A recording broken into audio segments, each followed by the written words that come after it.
Hi, this is Rob from Cumulus Cycles.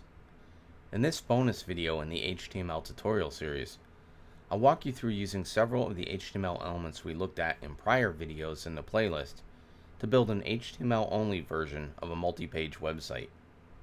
The site will be used to manage a contacts list and will consist of a home page,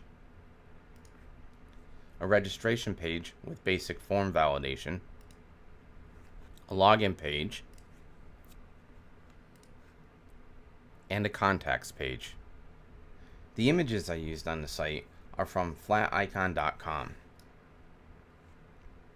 and I used an online favicon generator to create the favicon image, which is displayed in the browser tab the site is loaded in. To use the favicon generator, simply find an image you'd like to use for your site's favicon, which is typically your site's logo, and upload it into the favicon generator. Then create the favicon and download the file. Extract the zip, then find the favicon.ico file and copy it into the images folder in your project. I'll show you how to include this icon in your web pages as we walk through the code. Now, let's get started building the site. I've already created an images folder and copied the images into it. So the next thing to do is create an index.html file, which will be the home page for our site. And we'll start with a simple HTML template.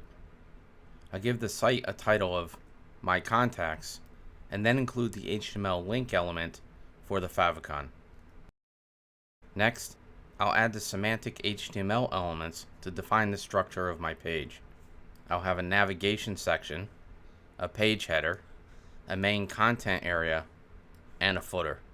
Starting with a nav, I'll add a link to the home page and then a menu with links to the login page and the registration page. If we save this and load the page in the browser, we see our menu starting to take shape.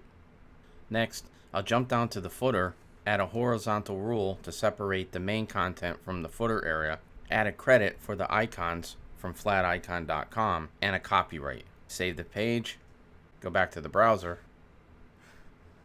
In the header, I'll add an image with the logo and an H1 element with the site's name. Then check it in the browser, and our page is starting to take shape.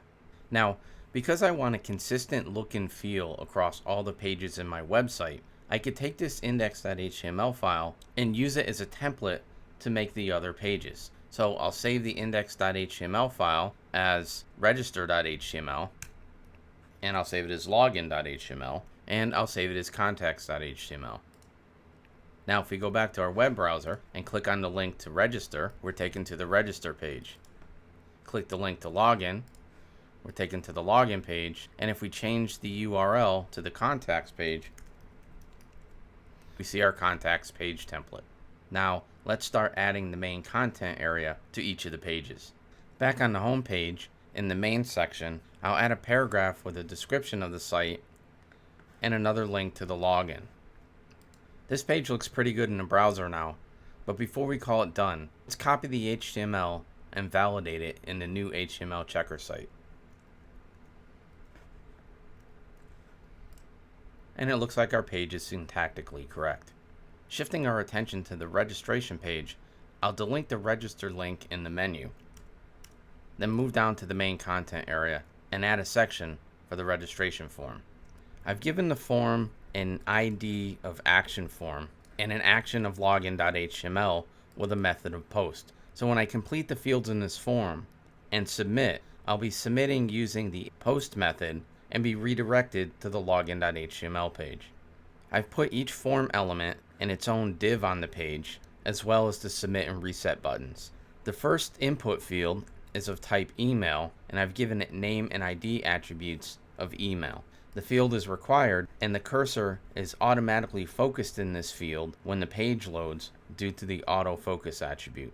The email input element has a label bound to it using the for attribute pointing to the ID of the input field. The password is an input type of password, and that's required as well. And there's a password confirmation field with an input type of password, which is also required. So if we click the link to the register page in the browser, we now see our form. Due to the autofocus attribute we applied to the email field, the cursor is placed in the field when the page loads, so we could just start typing our email address in. But before I do that, I'll click the register button and see we have basic form validation due to the required attributes on the elements. So if I enter an email address and click register again, I'll get the same validation for the password and then the confirmation fields. If I enter values into these fields and click the register button, I'm taken to the login page. However, there's one change I'd like to make on the registration page, and that's to change the label of my contacts to register. We'll check it in the browser and the page looks good. So let's validate our code before we start working on the login page. We see I have a warning here, but I'm going to ignore this because I don't really want a header inside of my section with the form. I actually have one more section to add to the main element of the register page. So I'll collapse this section and then add another with a link for the user to log in if they already have an account. I'll save this, go back to the browser, and we see we now have the link to the login page, and validate the code one last time. Now I have two warnings, but they're both related to header elements inside of the sections. Now, before moving to the login page, I'll copy the entire main section from the register and paste it into the login. Then I'll scroll up to the nav and delete the link to the login page, change the My Contacts header to login, and start making modifications to the form. Looking at the login form in the browser, we see we could delete the message about not sharing the email address. We don't need to duplicate this. It's already on the page when the user registers. And since the user only needs to provide their email address and password to log in, we'll delete the password confirmation. We'll jump back in the code and delete the message and the div for the password confirmation. I'd still like to use the HTTP post method, but I'll change the action of the page to point to contacts.html, which will be redirected to upon successful login. When the login page is loaded, the cursor is placed in the email address field due to the autofocus attribute, and the form has the same validation as the register page on the email and password fields. I just noticed that we also need to go back in the code and change the text of the register button to login. So let's do that now. Save the code, and that looks better on the page. So if I properly fill in this form and log in, I'm redirected to the My Contacts page. In the code for the Contacts page, I want to change the nav menu to have a logout button.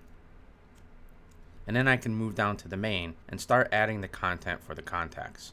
First, I'll add a horizontal rule to separate the main content from the header, and each contact will be contained within its own div. Each contact will have an image pointing to the appropriate image file for the contact, which are in the images folder, as well as a name, an email address, and a cell phone. So if I save this, check the browser, this will be the format for each contact. I'll add another and check the page. It looks good, so I'll finish by adding the rest of the contacts. I'll save the code, go back to the browser, and the page looks good. So let's validate our code, and it's syntactically correct. So we've completed the contacts page, and if I click the logout link, I'm taken back to the login page. So that concludes this demo on building a multi-page website using only HTML. I hope you enjoyed following along. You can find a demo on adding CSS to this site in the CSS tutorial playlist.